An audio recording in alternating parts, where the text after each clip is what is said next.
Polaris, escrito por Howard Phillips Lovecraft. El resplandor de la estrella polar penetra por la ventana norte de mi cámara. Allí brilla durante todas las horas espantosas de negrura. Y durante el otoño, cuando los vientos del norte gimen y maldicen, y los árboles del pantano con las hojas rojizas susurran cosas en las primeras horas de la madrugada, bajo la luna menguante y cornuda, me siento junto a la ventana y contemplo esa estrella. En lo alto tiembla reluciente Casiopea, hora tras hora, mientras la osa mayor se eleva pesadamente por detrás de esos árboles empapados de vapor que el viento de la noche balancea. Antes de romper el día, Arcturus parpadea rojizo por encima del cementerio de la loma, y la cabellera de Berenice resplandece espectral allá en el oriente misterioso. Pero la estrella polar sigue mirando con recelo, fija en el mismo punto de la negra bóveda, parpadeando espantosamente como un ojo insensato y vigilante que pugna por transmitir algún extraño mensaje, aunque no recuerda nada, salvo que un día tuvo un mensaje que transmitir.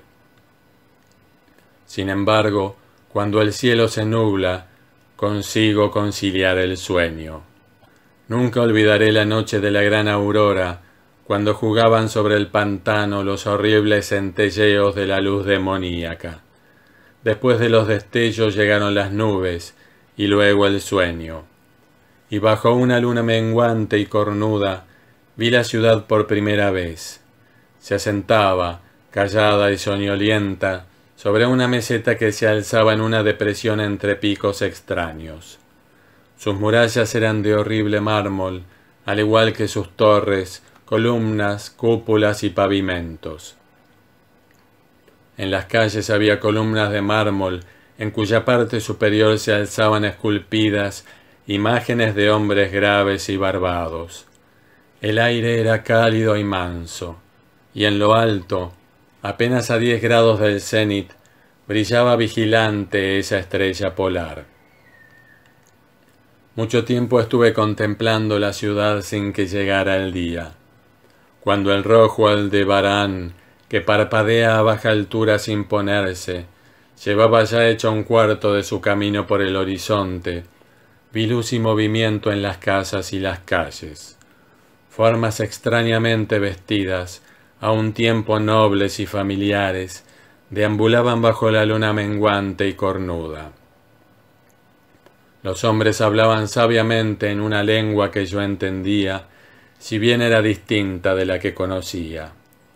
Y cuando el rojo Aldebarán hubo recorrido más de la mitad de su trayecto, volvió el silencio y la oscuridad. Al despertar ya no fui el de antes. Había quedado grabada en mi memoria la visión de la ciudad, y en mi alma había despertado un recuerdo brumoso, de cuya naturaleza no estaba entonces seguro. Después, en las noches de cielo nublado en que podía dormir, vi con frecuencia la ciudad, unas veces bajo los rayos cálidos y dorados de un sol que nunca se ponía y giraba alrededor del horizonte. Y en las noches claras, la estrella polar miraba de soslayo como no lo había hecho nunca. Gradualmente, empecé a preguntarme cuál podría ser mi sitio en aquella ciudad de la extraña meseta entre extraños picos.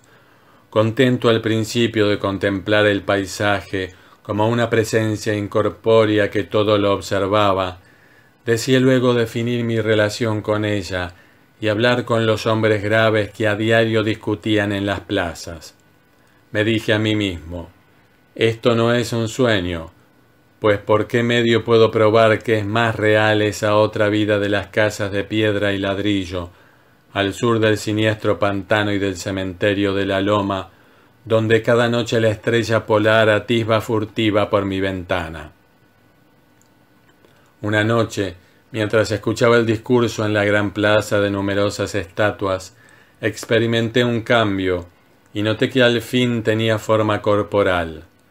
pero no era un extraño en las calles de Olatoe, la ciudad de la meseta de Sarkia, situada entre los picos Noton y Kadiponek. Era mi amigo Alos quien hablaba, y su discurso era grato a mi alma, ya que era el discurso del hombre sincero y del patriota.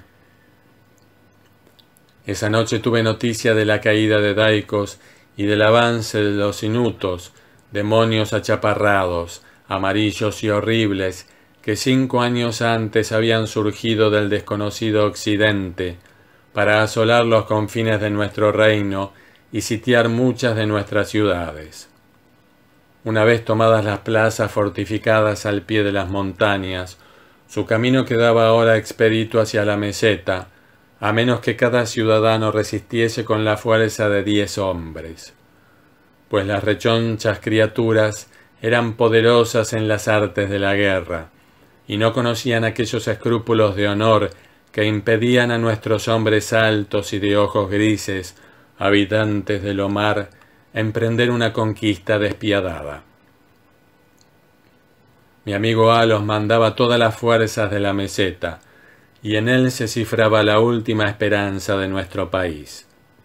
En este momento hablaba de los peligros que había que afrontar y exhortaba a los hombres de Olatoe, los más bravos de los lomarianos, a perpetuar la tradición de sus antepasados, quienes al verse obligados a abandonar Somna y desplazarse hacia el sur ante el avance de los hielos, incluso nuestros descendientes tendrán que dejar un día las tierras del Omar, barrieron gallarda y victoriosamente a los Nopques, caníbales velludos y de largos brazos que se oponían a su paso.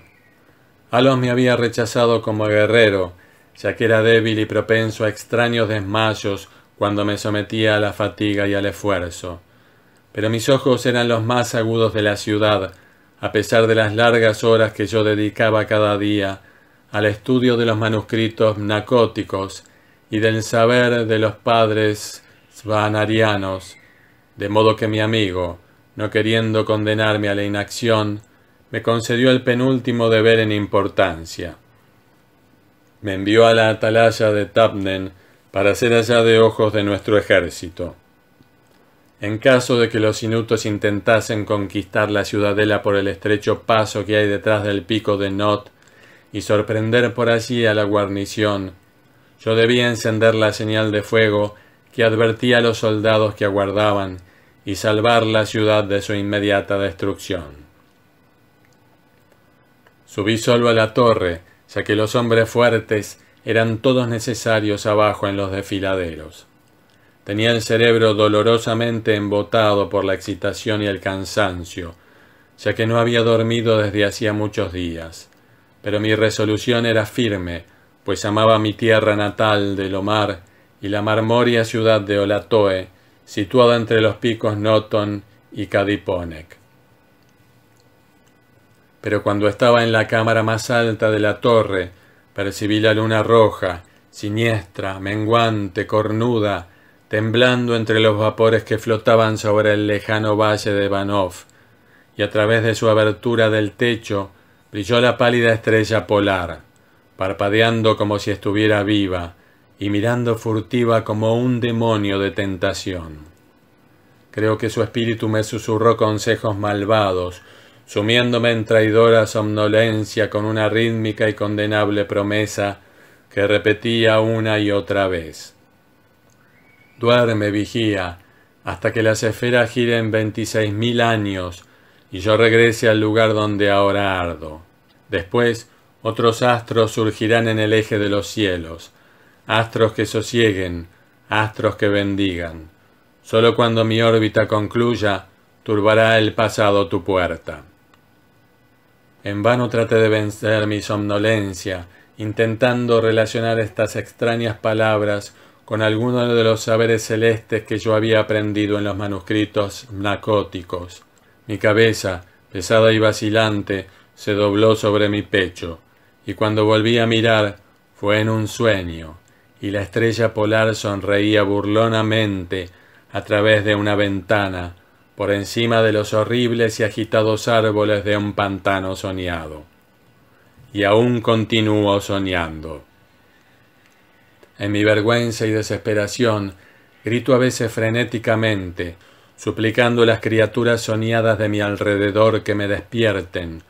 No vaya a ser que los inutos suban furtivamente por detrás del pico de Noton y tomen la ciudadela por sorpresa. Pero estas criaturas son demonios, se ríen de mí y me dicen que no sueño. Se burlan mientras duermo. Entretanto, puede que los enemigos achaparrados y amarillos se estén acercando a nosotros con sigilo. He faltado a mi deber y he traicionado a la marmórea ciudad de Olatoe. He sido desleal a Alos, mi amigo y capitán. Sin embargo, estas sombras de mis sueños se burlan de mí. Dicen que no existe ninguna tierra de lo mar, salvo en mis nocturnos desvaríos, que en esas regiones donde la estrella polar brilla en lo alto, y donde el rojo Aldebarán se arrastra lentamente por el horizonte, no ha habido otra cosa que hielo y nieve durante milenios, ni otros hombres que esas criaturas rechonchas y amarillas, marchitas por el frío, que se llaman esquimales. Y mientras escribo en mi culpable agonía, frenético por salvar a la ciudad cuyo peligro aumenta cada instante, y lucho en vano por liberarme de esta pesadilla en la que parece que estoy en una casa de piedra y de ladrillos, al sur de un siniestro pantano y un cementerio en lo alto de una loma, la estrella polar, perversa y monstruosa, mora desde la negra bóveda y parpadea horriblemente como un ojo insensato que pugna por transmitir algún mensaje, aunque no recuerda nada, salvo que un día tuvo un mensaje que transmitir.